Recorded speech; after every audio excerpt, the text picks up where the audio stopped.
un écrivain, un essayiste, un romancier, un auteur de pièces de théâtre, vous qui avez fait un travail superbe aussi, il faut le dire, et pourtant il y a eu tout un tas de polémiques dont vous parlez, des accusations contre vous, des campagnes de presse, une campagne anti-BHL qui a regroupé, on l'a vu sur le net, on l'a vu sur les réseaux sociaux, les fachos, les gauchos, les islamos.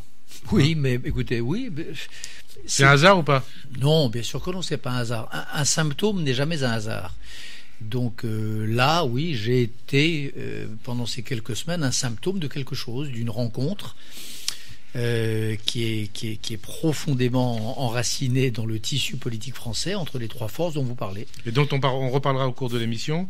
Et en gros, ils ont plus attaqué dans le BHL, pardon, ils ont attaqué le Lévy. Ils ont attaqué l'ensemble, le Bernard-Henri Lévy, c'est-à-dire probablement l'un de ceux, je suis pas le seul, mais enfin l'un de ceux qui les empêche un peu de faire leur petite cochonnerie en rond comme ils voudraient. Voilà, en effet, ça fait 20 ans que je pointe et que je dénonce cette espèce d'alliance rouge-brune. Ça fait 20 ans et même 30 que je dis que Le Pen avec des filles qui lui manquaient des fils et qu'il les a, il s'appelle Dieudonné et Soral. Ça fait 20 ans et peut-être plus que je rappelle comment historiquement l'extrême droite et l'extrême gauche s'unissent dans la même religion qui est la haine du non-juif, du non-NOM, juif et d'Israël, qui en est le synonyme. Donc voilà, un type, c'est-à-dire moi, qui vient en permanence leur mettre le nez sur leur vérité, montrer leurs alliances non dites, comprenez, une espèce d'arc-en-ciel qui va d'un type qui s'appelle Boniface. Alors Pascal Boniface, justement. Oui, Pascal Boniface. Attaque perverse de Pascal Boniface, parce que le jour ou le soir où le président de la République, François Hollande, venait chez vous, après Manuel Valls, après Nicolas Sarkozy, après d'autres, après Christiane Taubira, il s'étonnait que François Hollande vienne ce soir-là voir votre pièce le jour où le Parlement suédois votait pour la reconnaissance de l'État palestinien. Je comprends même pas alors de quoi il s'agit. Alors honnêtement, je vois quel rapport, hein? Quel rapport, oui. Je comprends bien. Mais Boniface, je sais pas qui c'est honnêtement, mais d'après ce qu'on m'a dit, c'est un type qui a une espèce de petit think tank français subventionné par le contribuable. D'après ce que j'ai. Notamment par le Quai d'Orsay. Et notamment par le Quai d'Orsay, voilà. Pour en effet raconter des choses comme ça. Et bon. Voilà ce que je dis. Je comprends même pas de quoi il parle. Et je trouve, si vraiment tout ce genre de choses sont financées par des subventions du Quai d'Orsay, ça mériterait qu'on pose des questions, qu'on se les pose et qu'on les pose aux principaux intéressés. Donc voilà, alors ça va de ce gars-là, qui est donc un type, je crois, de gauche, à quelqu'un comme Tariq Ramadan, lui que je connais mieux, qui est lui un frère musulman, en passant par Soral ou Dieudonné qui a fait une vidéo qui s'appelle BHL fait un four, dans l'esprit de Jean-Marie Le Pen qui disait Bruel on en fera une fournée. Donc il y a là une petite secte là, hein, ce Boniface. Ramadan, Soral, Dieudonné, c'est pas la même chose, hein, ils disent pas la même chose, mais ils composent une espèce de nébuleuse idéologique dont je fais partie des révélateurs. Voilà. Alors, vous faites partie des révélateurs. L'actualité, c'est aussi, puisqu'on parle de ce qu'a dit Boniface là, sur la reconnaissance par le Parlement suédois de l'État palestinien, le 28 novembre, l'Assemblée nationale va être appelée à reconnaître ou non, en tout cas à se prononcer sur la reconnaissance de l'État palestinien. Vous seriez député, voteriez pour ou contre? Non, je voterai contre. Si j'étais député, je ferais tout ce qui est en mon pouvoir pour que le camp de la paix l'emporte en Israël et en Palestine. Je ferai tout ce qui est en mon pouvoir pour aider à s'asseoir ensemble les deux parties. Je ferai tout ce qui est en mon pouvoir pour poser les questions qui n'ont pas été posées à Oslo, qui sont les questions qui fâchent vraiment, les questions les plus difficiles. Mais je crois qu'une reconnaissance unilatérale, par des tiers, hâtives, sans se poser la question justement des sujets qui fâchent, la question des frontières, la question de Jérusalem, la question des... etc., je crains, je suis même à peu près certain, qu'elle fera plus de mal que de bien. C'est un sujet tellement complexe. C'est une paix sur laquelle tous les hommes de bonne volonté du monde et tous les diplomates raisonnables du monde se sont jusqu'à présent cassés les dents.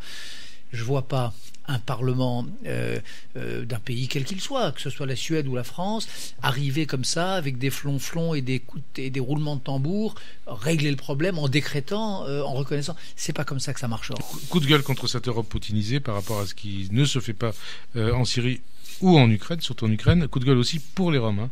Pour les Roms, vous ne parlez pas que des Juifs, certainement pas. Vous parlez de l'Europe et de toutes ses composantes pour les Roms contre les populismes, les extrémismes, le racisme, l'antisémitisme bien sûr. Et vous dites l'Europe de 2014, ce n'est pas l'Europe des années 30, mais enfin, c'est vous qui le dites. Avant de citer pêle-mêle, ce dont vous parliez au début de l'émission, Marine Le Pen, la peste blonde, que vous qualifiez de la peste blonde, Dieudonné, Soral et même Mélenchon. Oui, c'est pas tout à fait vous en pareil. Parlez Oui.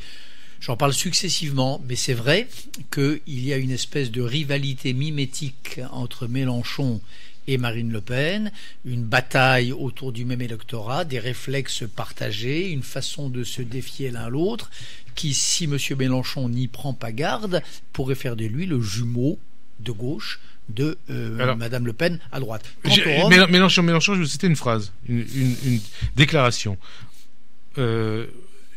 Mélenchon qui, il y a quelques mois, c'était en août, disait devant ses militants à l'université d'été du parti de gauche, là, en parlant des Juifs et du CRIF, la République, c'est le contraire des communautés agressives qui font la leçon au reste du pays. Ça ne ressemble pas à...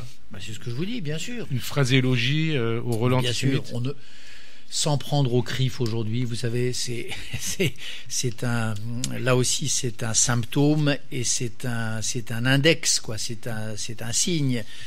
Monsieur Mélenchon, que j'ai connu aimable social-démocrate, radsoc, un peu plus radical peut-être, mais à peine, à tort de se lancer dans cette phraséologie-là, à tort de se lancer dans cette surenchère au populisme avec Marine Le Pen. Je crois qu'il est en train d'y perdre son âme et qu'il y a déjà perdu son électorat. La barbarie à visage humain, mon quasi premier livre, commençait par cette phrase: je suis l'enfant naturel d'un couple diabolique, le fascisme et le stalinisme. C'était une phrase de jeune homme. Il manque d'islamisme, quoi, aujourd'hui. Oui, mais il y a eu un livre quelques années plus tard qui montrait qu'il y avait 3 fascismes dans la modernité, qui fonctionnaient sur les mêmes, qui se dressaient sur les mêmes pilotis, qui carburaient aux mêmes passions fondamentales: le fascisme, le communisme, l'islamisme. Pour moi, c'est la même chose. C'est les mêmes ressorts, c'est les mêmes nombres premiers de la raison ou du délire politique. Et j'ai fait un livre qui s'appelait La pureté dangereuse, quelques années après La barbarie à visage humain, où je démontrais cela algébriquement, que l'islamisme, c'est le 3e fascisme. Voilà, il y a eu un premier fascisme qui était probablement compétition en tout cas entre le léninisme, le stalinisme mais déjà le léninisme et le nazisme, et puis il y en a un 3e qui est l'islamisme. Et donc, c'est la même histoire qui continue sous d'autres formes. Plus pessimiste, plus optimiste. Est-ce qu'on peut basculer vers... Plus pessimiste, mais plus combatif aussi. Parce que moi, j'ai un tempérament qui me porte, lorsque je vois le danger croître et le désert s'étendre, qui m'incite sûrement pas à baisser les bras, mais au contraire à rendre coup pour coup.